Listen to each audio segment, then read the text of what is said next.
Hi hi, ఇది నా సొంత గృహం. ఎన్నాలో కళ. చూడండి, ఇది కిచెను. రండి.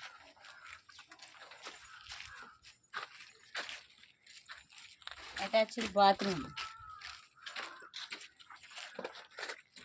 గవర్నమెంట్ వాళ్ళు ఇచ్చిన ఇల్లులు. ఇది బెడ్రూమ్. ఇప్పటికి గోడలు వేసి పునాదుల మీద మట్టేసి ఇలా పెట్టండి. పునాదుల మీద మట్టేసి గోడల వరకు లేచి దేవుడి దయతో. ఇది హాల్. ఇదంతా హాల్.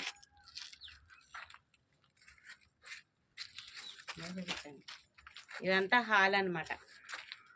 ఇది నా ఎన్నాళ్ళ కల. సొంతంగా పాకలో ఉన్న చలిదన్నం తిన్నా కడుపు నిండిపోద్ది. పంచబాక్స్ పరవన్నాలు అయితే తినక్కర్లేదు అద్దింటిల్లో.